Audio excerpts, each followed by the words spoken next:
Hi, this is Dr. Gregory Sadler. I'm a professor of philosophy and the president and founder of an educational consulting company called Reason.io, where we put philosophy into practice. I've studied and taught philosophy for over 20 years, and I find that many people run into difficulties reading classic philosophical texts. Sometimes it's the way things are said or how the text is structured. But the concepts themselves are not always that complicated, and that's where I come in. To help students and lifelong learners, I've been producing longer lecture videos and posting them to YouTube. Many viewers say they find them useful. What you're currently watching is part of a new series of shorter videos, each of them focused on one core concept from an important philosophical text. I hope you find it useful as well. Since he is providing a treatise called On the Happy Life, it is quite natural that you would expect Seneca to provide you with a definition of what he's talking about, particularly since he's rejected what other people have to say about it, the crowd, the many, the elites who pursue power or wealth or pleasure, other measures of success. And Seneca does, in fact, use the word define, definire, in this work. He's going to provide you not with a definition, but with a multitude of compatible definitions. And before this, we should point out that he says that we're going to pass over the opinion of others because enumerating them would be a long task, as would refuting them. He wants to jump right in. And so he says, so here ours. Now, who is this us? It is the Stoics. And he says, I don't have to bind myself to any one Stoic authority. I too have the right to set forth my position. So I'm going to give you what the Stoics say, and then I'll add a little bit of my own as well. So what he's doing here is both restating and amplifying what it is that other Stoic philosophers, who have been around now for centuries, have had to say about this absolutely central key topic. So he's going to say, happy is the life in agreement with its own nature. And in agreement with, this is a really important Stoic concept there from the beginning with Zeno. And there's a number of different ways in which this gets expressed. The in harmony with, in agreement with. There's a whole vocabulary. And here Seneca is using the term conveniens, coming together with, quite literally. And so he says that this is one way to understand it. But we got to unpack this. What does that actually mean? So part of this is going to be what gets translated here, and there's other possible ways to translate it, as an intellect that is healthy, more literally a mind, a mens, that is sana. And sometimes you hear this phrase, a healthy mind and a healthy body, right? So this is one of those phrases, at least the part of it that has to do with the mind. And not only is the intellect healthy, and what constitutes health for the intellect, it's in unending possession of health. So it's not healthy today, sick tomorrow, healthy today. That would not actually be a happy life. So what does that then involve?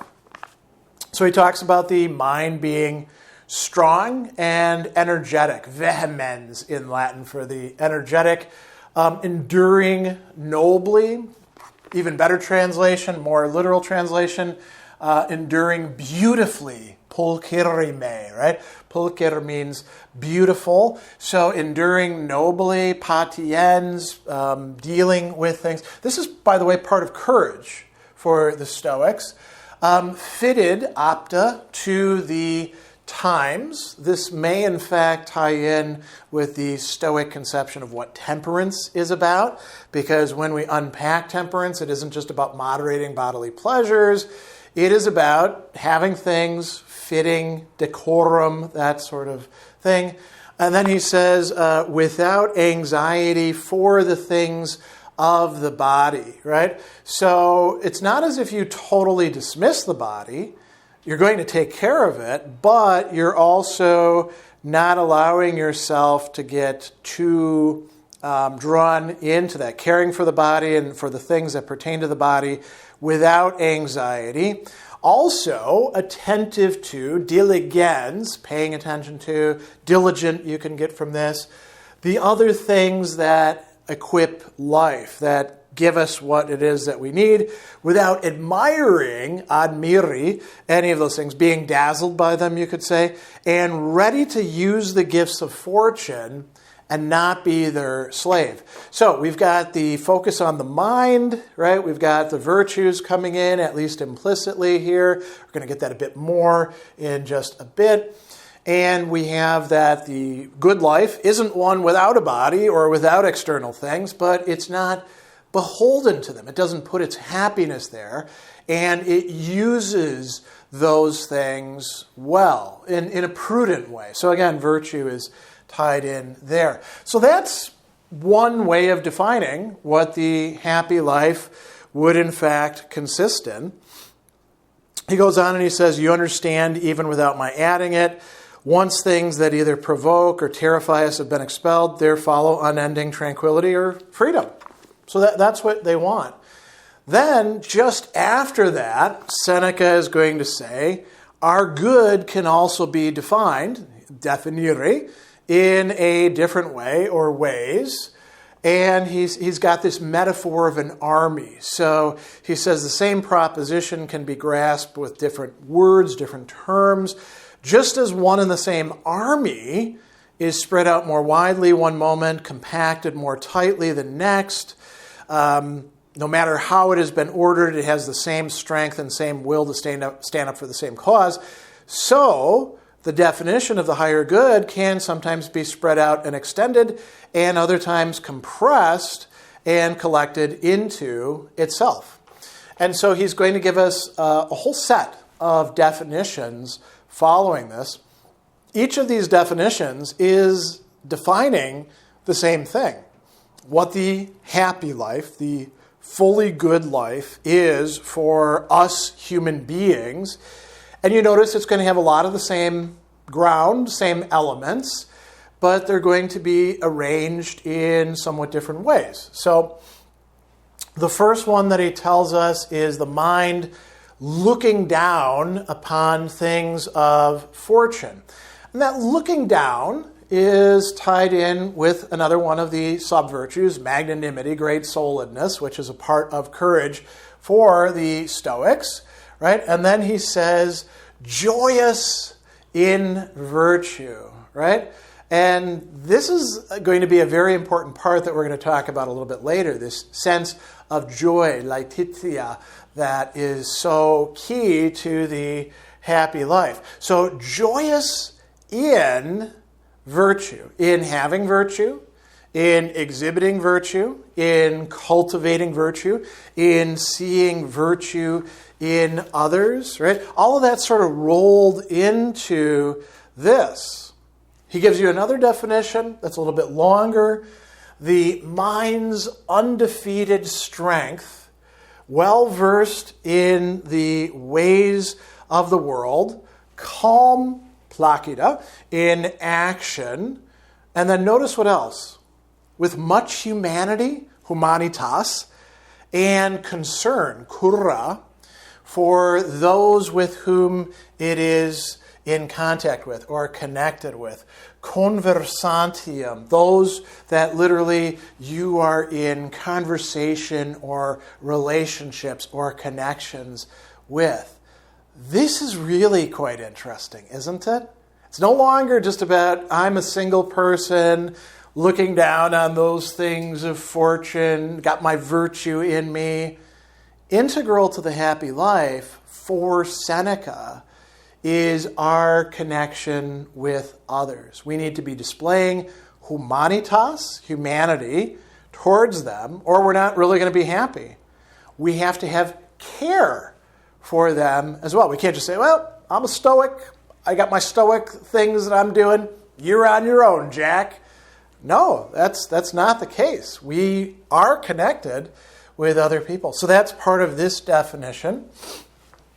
Now he's saying these are actually the same thing if we want to be strict about it. He also says, one may also define it in such a way as to say that the human being is happy, to whom nothing is good or bad except a good or bad mind. Now, notice that very often people want to summarize Stoicism as nothing is good, nothing is bad except for virtue and vice.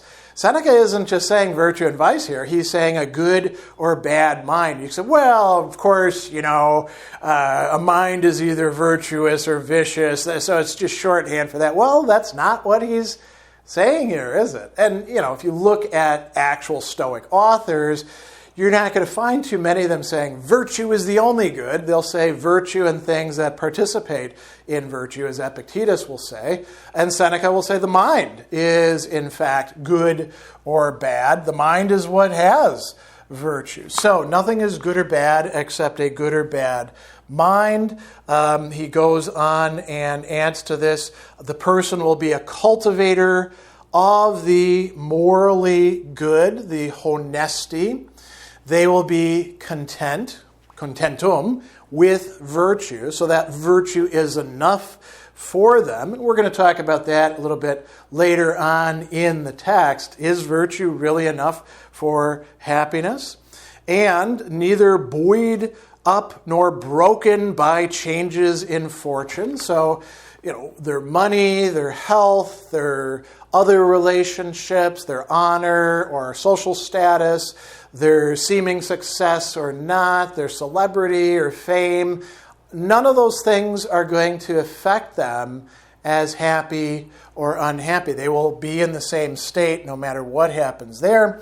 And knowing that there is no greater good than what one gives oneself, right? So that it's up to us whether we have the good or not, and we have to work for it. We're not going to get it from somebody else. Thinking about somebody else's virtue doesn't make us virtuous. So that's kind of a long one as well. And then he adds, to whom true pleasure will be scorning pleasures, the independence of that, which is kind of similar to the mind looking down on the things of fortune, isn't it?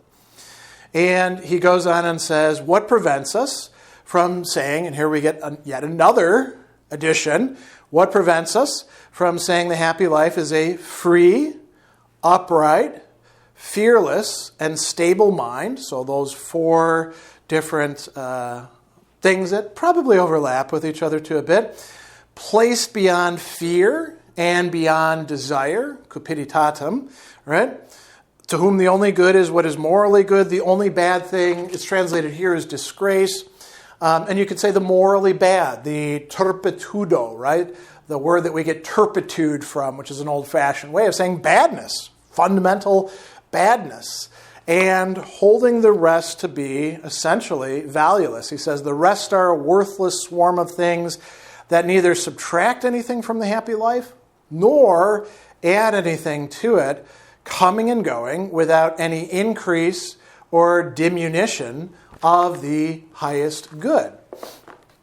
So just in these short passages, Seneca has actually provided us with 5 distinct definitions of what the happy life for human beings from the Stoic perspective is and involves. Now, are these fundamentally different from each other? They're not in contradiction with each other. They do emphasize a lot of the same aspects, but perhaps, some leave out a bit in the phrasing and some highlight others.